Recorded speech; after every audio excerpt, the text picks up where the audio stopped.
while neighbors rushed to finish their log cabins before winter. One Norwegian homesteader was just getting started on something they'd never seen. He built a second wall around his entire cabin, 12 inches out from the logs, filled with loose hay and moss. His neighbors called it a fence around a house. They called him wasteful. A perfectly good single-wall cabin with tight chinking was all any man needed, they said. He kept building anyway, adding vents at the eaves and a drip gap at the base, while they shook their heads. Then the winter of 1886 arrived early. Blizzard winds hit 35 miles per hour, driving snow through every gap and crack. Inside standard cabins, water froze solid in pails just feet from the fire. Families burned through cord after cord of wood and still woke to 5 degrees below zero indoors. But that Norwegian's cabin with the ridiculous second wall, dawn after dawn. His interior stayed 21 degrees warmer than his neighbors. He measured and recorded it. What did he understand about wind, dead air and heat loss that everyone else dismissed as foolish excess? If you value stories of practical wisdom that stood the test of time, make sure to subscribe. We've got more documented accounts worth remembering. The Norwegian arrived in Dakota Territory in late spring of 1886 with 2 trunks, a crosscut saw, and ideas about walls that his new neighbors would spend months ridiculing. Olsen had grown up along Norway's coast, where winter winds cut through valleys like knives. He'd learned early that a single barrier rarely stopped what the weather wanted to take. His father had built fish-drying sheds with double planking and dead air spaces. Olsen himself had worked summers at the Bergen Ice House, where they packed sawdust between inner and outer walls to keep winter locked inside through July heat. Now, staking his claim on the high plains where wind had nothing to stop it for 1,000 miles, he planned to build the same way. By late June, Olsen had his logs up a 14 by 18 feet cabin with 9 FT walls, chinked tight and solid like every other homestead in the township. His neighbors nodded approval and expected him to move on to breaking sod and setting fence posts. Instead, he began setting cedar pickets 36 inches apart in a perfect rectangle 12 inches outside his log walls. The road overseer, a man named Harwick who'd been on these plains since 1878, stopped by on his weekly rounds and asked, "What in creation are you building now?" "Stormwall," Olsen said, checking his plumb bob against a picket, "like they do for ice storage." Harwick spat tobacco juice and shook his head. "That's a fence around a house. Waste of good lumber." But Olsen kept working. He cut ledger blocks from 2x4 stock and nailed them between the pickets, every 48 inches, to keep his outer frame true and steady. At the base, he left a 3/4 inch gap for drainage and screened it with woven wire to hold his fill material in place. The whole framework took him 4 days of careful measuring and cutting. By then, word had spread through the township that the Norwegian was building something peculiar. The outer skin went up in vertical planks, 1x10 rough sawnboards that Olsen had ordered special from the Jamestown mill. He ran them floor to eave and battened every seam with 1x3 strips spaced 16 to 18 inches apart. At the roofline, he built a small overhang and flashed it with tin to shed snowmelt away from the cavity. Under the eaves, he left a 1/2-inch vent slot to let moisture escape from whatever he planned to stuff between the walls. "Looks like a stockade for a house," said Martha Brennan, the district school teacher, when she rode past in early August, but she said it with curiosity rather than mockery, and she stopped to watch him work.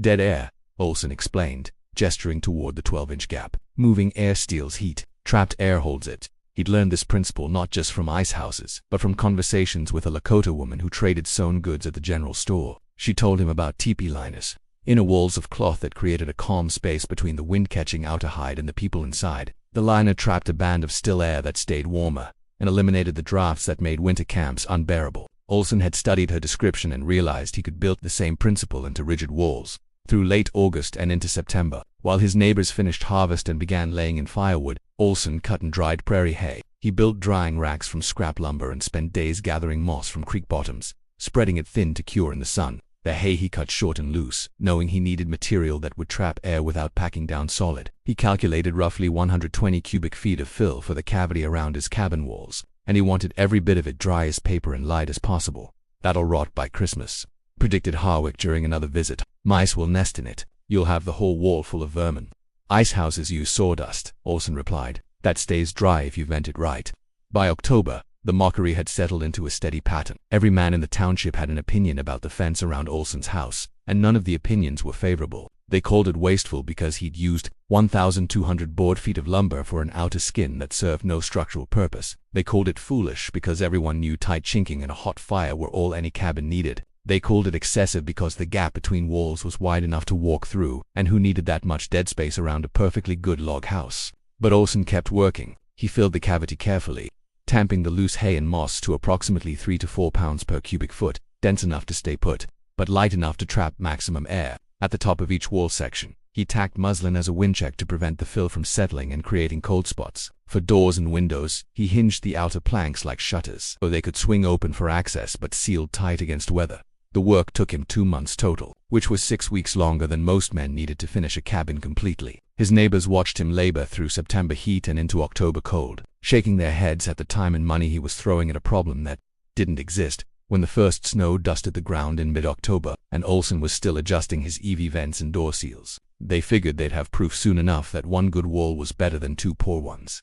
What they didn't understand was the physics Olsen had learned from ice storage and adapted from Plains Indian wisdom. A blizzard wasn't just cold, it was moving air under pressure. That movement created infiltration through every gap and crack, overwhelming whatever insulation a single wall might provide. But a sacrificial outer skin could take the wind's force while a dead air cavity broke its circulation. The principles were sound, the materials were proven, and the measurements were precise. By first snow, Olsen's cabin was ready to demonstrate what his neighbors dismissed as the winter delusion of a stubborn immigrant who didn't know when to quit building.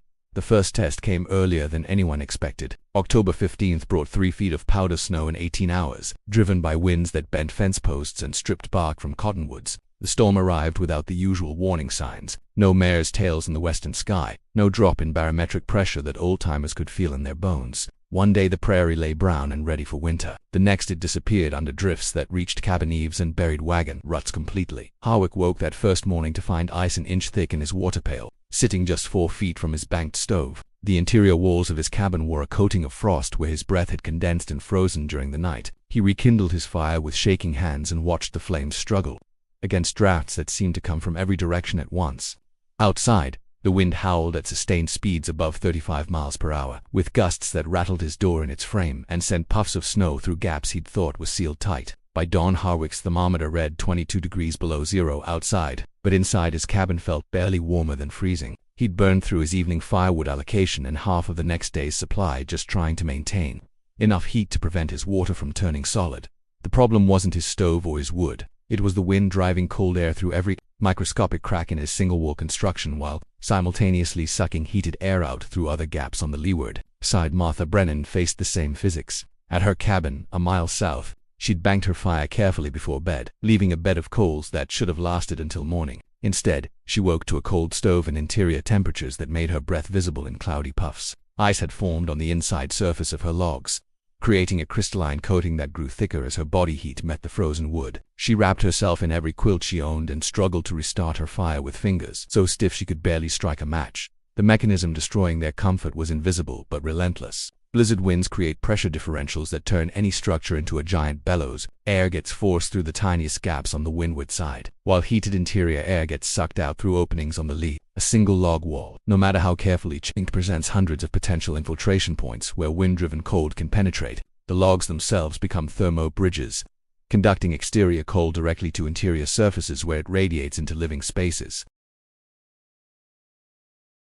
3 miles northeast, the midwife Sarah McKenna was making her rounds between homesteads, checking on families with young children and elderly members who couldn't survive extended exposure to sub-freezing indoor temperatures. At the Johansson place, she found the family huddled together in one corner, burning chair legs to supplement their dwindling firewood supply. The baby's lips had taken on a bluish tinge despite being wrapped in wool blankets. At the Morrison cabin, the old grandfather sat so close to the stove that his clothes nearly caught fire, yet his hands remained too cold to hold a coffee cup steadily. Each cabin told the same story of thermal defeat. Families were burning 1.5 to twice their normal evening wood allocation just to raise interior temperatures to 40 or 45 degrees by bedtime. Water pails froze solid overnight despite being placed near stoves. Moisture from cooking and breathing condensed on interior walls and froze into sheets of ice that made the logs themselves feel colder to the touch. The wind wasn't just lowering exterior temperatures, it was actively pumping heat out of supposedly sealed structures.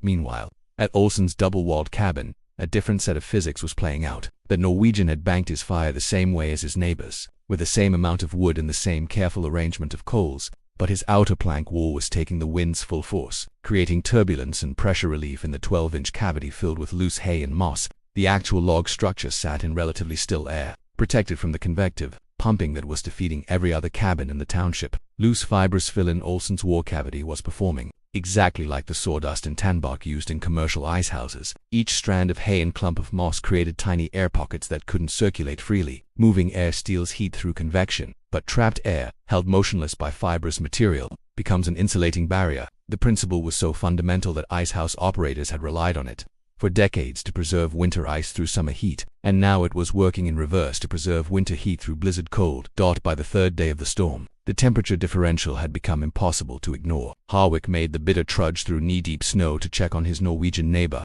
expecting to find Olsen in the same desperate straits as everyone else. Instead, he found the immigrant calmly splitting kindling in his cabin, working in shirt sleeves. While snow continued to pile against his outer walls, Olsen's water pail showed no ice formation. His interior walls remained free of frost. Most remarkably, his evening fire had lasted through the night, with enough coals remaining to restart easily at dawn. The contrast was so stark that Harwick initially suspected some trick, a hidden stove or secret fuel source that explained the impossible warmth. The explanation was simpler and more profound. Dead air trapped between fibrous materials creates an insulating barrier that wind cannot penetrate. The outer wall absorbed the storm's mechanical energy, while the inner wall remained in a zone of thermal stability. This wasn't magic or luck. It was applied physics that any icehouse foreman could have explained, adapted by a man who understood that the same principles preserving cold in summer could preserve heat in winter. The storm raged for 7 more days, and with each dawn, the difference became more pronounced. Single-wall cabins were losing the battle against infiltration, while Olsen's double shell was winning it through superior engineering disguised as excessive construction. On the 4th morning of the blizzard, Olsen began keeping a ledger. He'd noticed Martha Brennan's careful record-keeping during her visits to measure school children's progress, and he understood that numbers would carry more weight than claims when his neighbors finally asked how his cabin stayed warm. Each dawn at 6 o'clock, he recorded paired temperature readings using a mercury thermometer he'd purchased from the Jamestown hardware store. One measurement at the outer sill where his plank wall met the ground, another at the interior log surface 3 feet from his stove. The results were consistent and dramatic. On October 19th, with his stove banked to coals since midnight, the outer sill read 14 degrees below zero, while the interior log wall registered 7 degrees above, a 21-degree difference. October 20th showed similar results, -6 outside the planks, +5 at the inner logs. Day after day, the temperature differential held between 17 and 23 degrees, with the best single reading reaching 21 degrees of protection. Harwick arrived on the 7th day, desperate enough to ask direct questions. He found Olsen writing figures in a small leather notebook, carefully documenting what seemed impossible. "How's your fire lasting all night?" Harwick demanded. His own cabin required constant feeding to maintain any heat at all. Olsen showed him the smoke test first. He lit his pipe and blew a stream of smoke toward the outer wall, where it immediately bent horizontal and disappeared through invisible gaps between the planks. Then he repeated the test at the interior log surface. Holding a feather near the chinking, the feather barely stirred. "Outer wall takes the wind," Olsen explained. "Inner wall sits in still air." The physics were becoming clear through demonstration. The 12-inch cavity filled with loose hay and moss was creating what icehouse operators called a cold buffer, a sacrificial zone that absorbed the storm's energy before it reached the structural wall. Commercial icehouses use the same principle, with sawdust or tan bark packed between inner and outer partitions. The fibrous fill trapped air in countless tiny pockets, preventing the circulation that would otherwise pump heat away through convection. Harwick studied Olsen's fuel consumption with growing disbelief. The Norwegian's evening wood bundle, measured by the armload and stacked for counting, was 35 to 45% smaller than what Harwick needed to achieve the same interior temperature. Both men aimed for 52 to 55 degrees by 8 o'clock each evening, a reasonable target for frontier comfort. But where Harwick burned 6 to 8 split logs reaching that goal, Olsen needed only 4 or 5 pieces of similar size. The difference lay in heat retention rather than heat generation. Harwick's single-wall cabin was fighting constant infiltration, with cold air streaming through microscopic gaps while warm air escaped through others. His stove worked against a continuous thermal drain that made efficient heating impossible. Olsen's double wall had eliminated that drain by creating a dead air barrier that wind could not penetrate.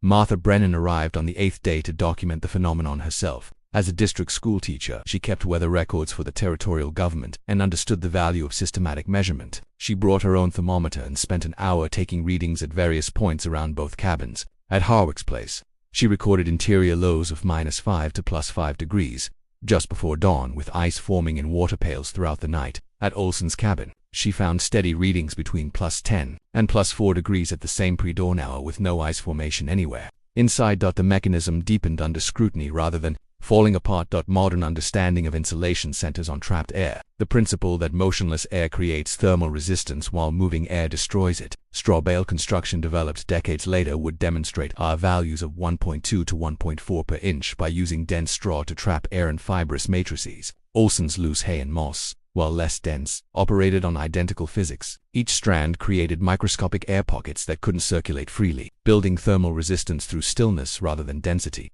The analogy to teepee liners became more relevant as the storm continued. Plains tribes had used inner cloth walls for generations, creating a 3 to 9 foot gap that trapped calm air and controlled drafts. The principle was identical: an outer skin to catch the weather, an inner wall for living, and dead air between them for thermal protection. The Lakota woman who'd explained liner construction to Olson at the general store had unknowingly described the same physics that made icehouse insulation worked up by the 10th day. Olson's temperature differentials were averaging +18 to +20 degrees between outer and inner wall surfaces. His fuel savings remained consistent at roughly 40% less wood consumption for equivalent interior comfort. Most importantly, his cabin maintained livable conditions without the desperate measures his neighbors were adopting: burning furniture, sleeping fully clothed under multiple blankets, or abandoning outlying rooms to concentrate heat in single spaces.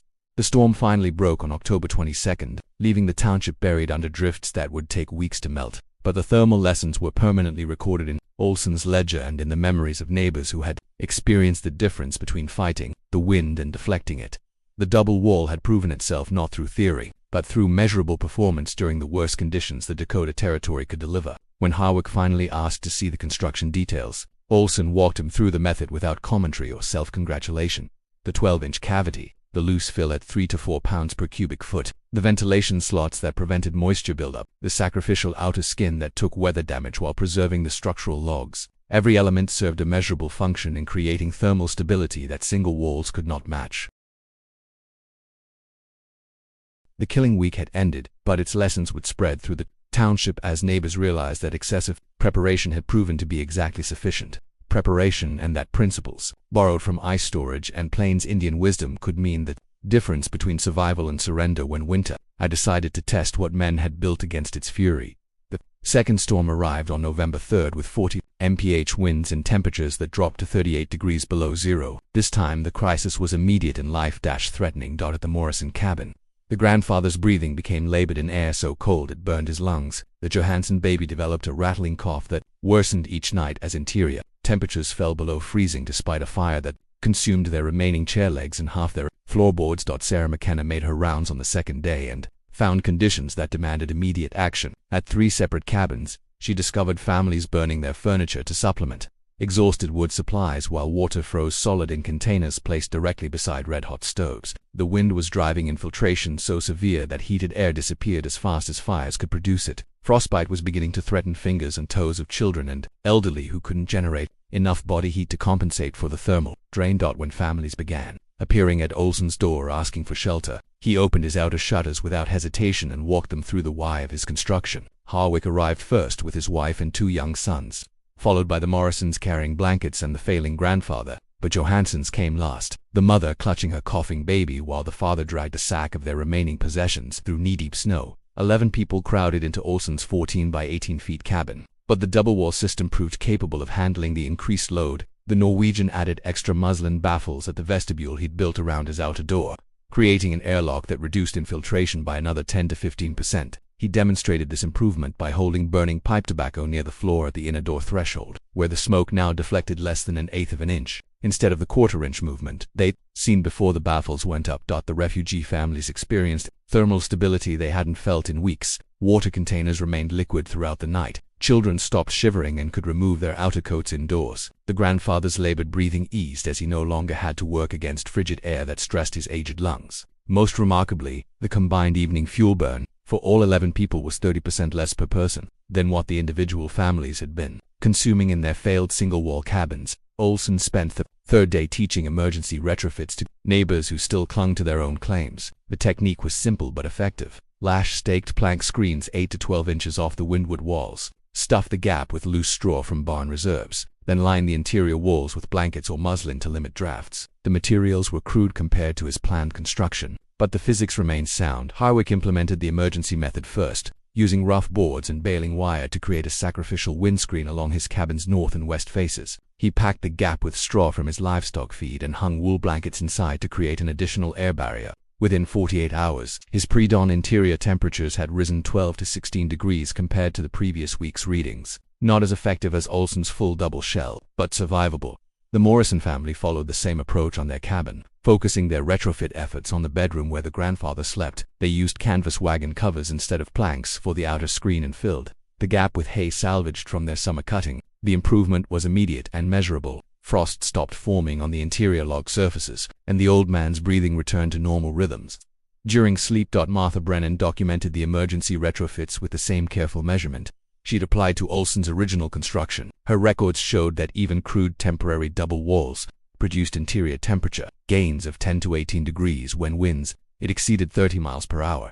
The effect was less pronounced during calm periods but became critical during storm conditions when infiltration reached life-threatening levels. The Johansson baby recovered within 5 days of moving into Olson's cabin, where steady interior warmth allowed her small body to fight off the respiratory infection that had developed in constantly cold air. Sarah McKenna noted that the child's improvement coincided directly with exposure to consistent temperatures above freezing, something that had been impossible to maintain in the family single-wall homestead. By November 10, the immediate crisis had passed, but the lessons were permanently embedded in community memory. Families who had experienced thermal stability behind double walls could no longer ignore the fundamental inadequacy of single-wall construction in high-wind environments. The emergency retrofits had proven that the principle worked even with crude materials and hasty installation. Olson's vestibule modification became a standard, the recommendation for anyone attempting the double wall method. The airlock effect reduced infiltration at the most vulnerable point, the door threshold, where human traffic created unavoidable gaps. Smoke tests showed that proper vestibule baffles could eliminate most floor-level drafts that otherwise undermined interior heating efforts. The social dynamics of the township shifted during those crowded days in Olson's cabin. Men who had mocked the fence around a house found themselves asking detailed questions about gap width, fill materials, and ventilation requirements. The Norwegian answered without criticism or self-indication, sharing measurements and techniques as practical information rather than personal triumph. When the second storm finally broke, 11 people had survived severe cold that would have killed some of them in single-wall shelters. The grandfather lived, the baby recovered, and families returned to their own claims with first-hand knowledge of what thermal stability felt like. More importantly, they carried practical methods for achieving that stability using materials and techniques within reach of any homesteader willing to invest the labor. The emergency retrofits remained in place through the rest of winter, providing measurable comfort improvements and fuel savings that validated the double principle under real-world conditions. What had begun as one man's excessive construction had become a community survival strategy, proven not through argument, but through the simple fact that people stayed warm when wind tried to freeze them. Spring came early in 1887, but by then the requests for construction details had already begun. Harwick was the first to ask, appearing at Olson's door in late March with a notebook and a measuring tape. He wanted dimensions, spacing intervals, and a complete bill of materials, not for himself, he claimed, but for his brother-in-law who was planning to homestead the following year. Olson provided the information, without commentary: 12-inch cavity minimum, cedar pickets at 36-inch spacing, ledger blocks every 48 inches, 1x10 planks for the outer skin with 1x3 half-inch vent slots at the eaves.